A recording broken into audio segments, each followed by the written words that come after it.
बलात्कारियों के सम्मान में हमेशा भाजपा ही मैदान में। आप कहीं पे भी देखो, कोई भी ऐसा कांड होता है तो बीजेपी वाले तिरंगा यात्रा निकालने लग जाते हैं। बीजेपी की जितनी लेडीज होती हैं वो उनको प्रोटेक्ट करने लग जाती हैं। मतलब जब तक आप ये देखिए कि जब तक समाज में ऐसे लोगों को सज़ा नहीं मिलेगी, ऐसा कोई प्रावधान नहीं होगा कि जो भी बलात्कार करता है या हैवानियत करता है उसके लिए फ़ौरन फास्ट कोड हो।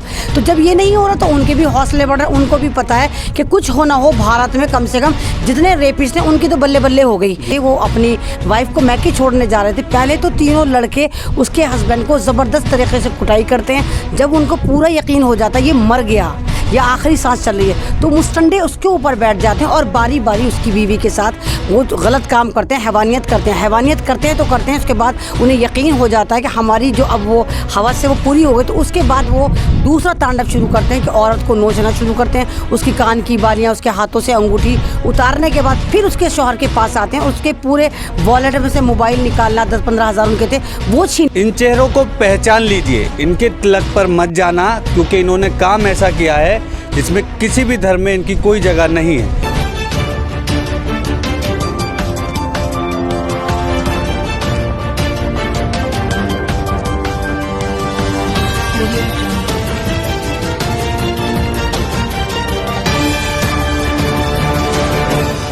नमस्कार, आप देख रहे हैं दी नेशन शो। कानपुर से आगरा आती हुई एक नवविवाहिता का उसके पति के सामने इन लोगों ने बलात्कार किया है। हो सकता है अब उत्तर प्रदेश में इनके लिए या पूरे देश में तिरंगा यात्राएं निकलें, इनका समर्थन किया जाए जैसे कि हाथरस कांड में हुआ था। इसी सब मुद्दे पे बात करने के लिए हमारे साथ मौजूद हैं अमन रिजवी जी। जी बताइए मैडम, आप इस मुद्दे पे क्या कहना चाहती हैं, क्या राय रखती हैं? जिस तरीके की ये घटना है, इस पे लगातार महिलाओं के खिलाफ ये अपराध बढ़ते जा रहे हैं और सरकारी संरक्षण या समर्थन इन्हें प्राप्त होता है। हाँ, जिस तरह देखो, मतलब ये तो एक बहुत ख़तरनाक तरीके की हैवानियत की लास्ट स्टेज है कि पहले होता था कि किसी का अचानक में हो गया, अचानक होने के बाद कोई इंसाफ मिलने की उम्मीद बनी रहती थी। लेकिन अब इनके दरिंदों के इतने हौसले बढ़ गए हैं कि एक शादीशुदा जोड़ा जा रहा है, बाइक पर जा रहा है, बाइक को रोका जाता है दिन दहाड़े, वो भी गाँव में नहीं, शहर के अंदर, आगरा के अंदर। और रोक के जाने के बाद 3 लोग होते हैं, पहले तो उसके हस्बैंड को अच्छी तरह मारते हैं। वो मैं आपको मेंशन करा दूँ, वो मुस्लिम युवक थे। अच्छा। एक मतलब मुसलमान फैमिली से दोनों हस्बैंड वाइफ थे। वो अपनी वाइफ को मैके छोड़ने जा रहे थे, पहले तो तीनों लड़के उसके हस्बैंड को ज़बरदस्त तरीके से कुटाई करते हैं। जब उनको पूरा यकीन हो जाता है ये मर गया या आखिरी सांस चल रही है तो मुस्टंडे उसके ऊपर बैठ जाते हैं और बारी बारी उसकी बीवी के साथ वो गलत काम करते हैं, हैवानियत करते हैं। हैवानियत करते हैं तो करते हैं, उसके बाद उन्हें यकीन हो जाता है कि हमारी जो अब वो हवस से वो पूरी हो गई, तो उसके बाद वो दूसरा तांडव शुरू करते हैं कि औरत को नोचना शुरू करते हैं। उसकी कान की बालियाँ, उसके हाथों से अंगूठी उतारने के बाद फिर उसके शौहर के पास आते हैं और उसके पूरे वॉलेट में से मोबाइल निकालना, 10-15 हज़ार उनके थे वो छीन लेते हैं। तो ये एक चीज़ दर्शाता है, जो बीजेपी सरकार ये कहती थी कि महिलाओं के सम्मान में बीजेपी के मैदान में, आज वो ये कह रही है कि नहीं, बलात्कारियों के सम्मान में हमेशा भाजपा ही मैदान में। आप कहीं पे भी देखो, कोई भी ऐसा कांड होता है तो बीजेपी वाले तिरंगा यात्रा निकालने लग जाते हैं। बीजेपी की जितनी लेडीज़ होती हैं वो उनको प्रोटेक्ट करने लग जाती हैं। मतलब जब तक आप ये देखिए कि जब तक समाज में ऐसे लोगों को सज़ा नहीं मिलेगी, ऐसा कोई प्रावधान नहीं होगा कि जो भी बलात्कार करता है या हैवानियत करता है उसके लिए फ़ौरन फास्ट कोड हो।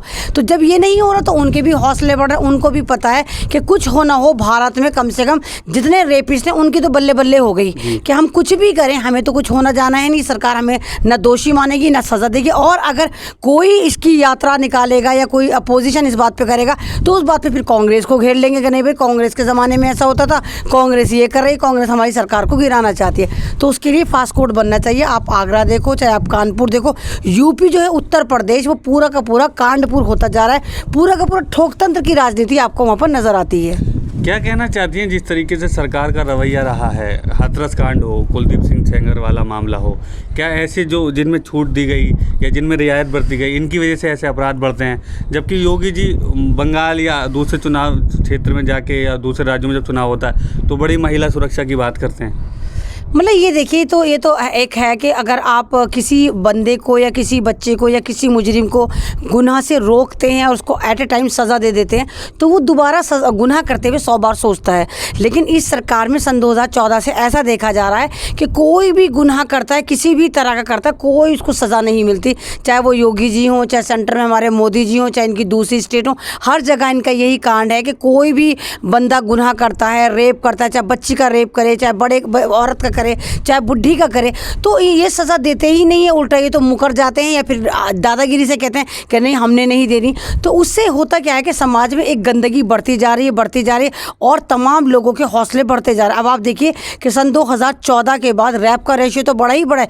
उसके बाद जो एक घिनौनापन है कि हड्डी तोड़ देना, कमर तोड़ देना, घुटने तोड़ देना, गर्दन तोड़ देना, ये और उसके अंदर बढ़ावा हुआ है। क्योंकि इनको पता है कि ये जब सबूत मिटाने जाते हैं तो पूरा का पूरा उस लड़की को किसी को जिंदा जला देंगे, चाहे वो हाथरस कांड हो। आपने देखा कि मनीषा वाल्मीकि के साथ क्या क्या उसको सज़ा हुई, उल्टा उसकी ही पूरी फैमिली को आज तक टॉर्चर करा जा रहा है। चाहे कुलदीप सिंह सेंगर हो, कुलदीप सिंह सेंगर का देखो एक ही ख़ानदान के पूरी फैमिली को उस कुलदीप सिंह सेंगर ने निपटा दिया। कौन था कुलदीप सिंह सेंगर? इन्हीं बीजेपी की पार्टी का मंत्री शंत्री रहा है। तो आप चिन्मयानंद को देखो, शाहजहांपुर का वाक़या देखो, मेडिकल कॉलेज का था, क्या उसको सज़ा मिली? तो जब तक कोई सज़ा नहीं मिलेगी, ये जो रेप कांड है ये लगातार बढ़ते चले जाएंगे और लड़कियां ना घरों में सेफ रहेंगी, ना सड़कों पर सेफ रहेंगी, ना शौहरों के साथ सेफ रहेंगी, ना बाप के साथ रहेंगी, ना बेटों के साथ रहेंगी। आपने जैसे अभी बताया कि वो एक मुस्लिम दंपति मतलब मुस्लिम परिवार था जिसके साथ ये घटना हुई। हाथरस वाला मतलब वाल्मीकि समाज था या कहें कि दलित समाज था। तो इसे दलित या मुस्लिम से जोड़ के ना देखा जाए, बल्कि केवल एक अपराध की नज़र से देखा जाए और जिन्होंने अपराध किया है उनको भी हिंदू या मुस्लिम से जोड़ के ना देखा जाए और एक मतलब अपराधी के तौर पे देखा जाए। इस तरीके की बातें होनी चाहिए जिससे कि सज़ा ज़्यादा से ज़्यादा मतलब उसे जो है अपराधी उसको मिल सके। क्या कहना चाहती हैं? नहीं, अगर आप ये देखो वाल्मीकि को, इनको दलितों को तो ये लोग बड़ा ईजी चुग्गा समझते हैं कि ये तो हमारे घर की खेती है, कभी भी जाके इनको उजाड़ दो, लूट लो। लेकिन मुस्लिम समाज में आप देखो कि अभी कुछ महीनों से बहुत ज़्यादा टेरर पैदा करा जा रहा है। खासकर योगी जी जो हैं किसी को भी पकड़ के मारपीट कर देते हैं। अभी आप देखो आजमगढ़ का एक लड़का था, बिल्कुल निर्दोष था, थाने में उसकी कोई FIR नहीं थी, उसको पुलिस पकड़ के ले जाती है।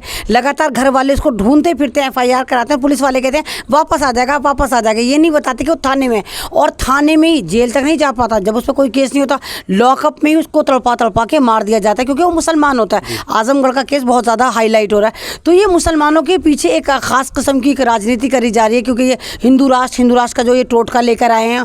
तो जब हिंदू राष्ट्र को करेंगे तो उसके पीछे ही मुसलमानों को तो बर्बाद करेंगे ना। तो अभी इनका जो सारा का सारा फोकस है, दलित तो है ही है इनका, अब सबसे ज़्यादा जो फोकस है वो मुस्लिम समाज है। तो मुस्लिम समाज के चाहे वो लड़के हों, चाहे वो बुढ़े हों, चाहे वो मुस्लिम की मस्जिदें हों, चाहे मुसलमान की लड़की हों, चाहे मुसलमानों की बेटी औरतें दुल्हन हों, तो ये सब पे एक के बाद एक अटैक कर रहे हैं। और ये जो आगरा है, आप कह रहे हो कि नहीं मुसलमान से ना जोड़ा था, नहीं जोड़ा जाएगा बिल्कुल मुसलमान से, कि वो मुसलमान दंपति थे जो न्यूली मैरिड थे और वो अपने ससुराल लेके जा रहा था लड़का उसको। तो मतलब ये एक हौसले हैं इनके कि पैदल जा रहा है, चलो लड़की अकेली जा रही है, मन चलो की नीयत ख़राब हो गई। वहाँ तो वो अपने शौहर के साथ बाइक पर बैठ के जा रही थी, बाकायदा 3 गुंडे आते हैं, बाइक से उसको फॉलो करते हैं, बाइक को अड़ा देते हैं, फिर रोकते हैं, मारपीट करते हैं। तो ऐसा लग रहा है जैसे प्री प्लान ये काम करा गया और वो एक तरह से उनको ट्रेस कर रहे हो कि हमें इसके साथ ये करना है, ताकि एक मुसलमानों के अंदर एक भय का माहौल पैदा करा जाए, एक टेरर का माहौल पैदा करा जाए। क्योंकि आजमगढ़ वाला मामला बड़ा लाइमलाइट आ रहा है, तो वहाँ से दिमाग डाइवर्ट करने के लिए आप दूसरे मुसलमान को बर्बाद कर दिया हो, ये हो सकता है भाई। बहुत बहुत शुक्रिया हमसे बात करने के लिए। तो ये अहमद रिजवी जी थी जो कि ऐसे मुद्दों पर हमेशा अपनी बेबाक राय रखती हैं और महिला सम्मान की हमेशा बातें करती हैं। आप इस वीडियो को ज़्यादा से ज़्यादा शेयर करें। यूट्यूब पे देख रहे हैं तो हमारे चैनल को सब्सक्राइब करें और फेसबुक पे देख रहे हैं तो चैनल को लाइक करें। धन्यवाद।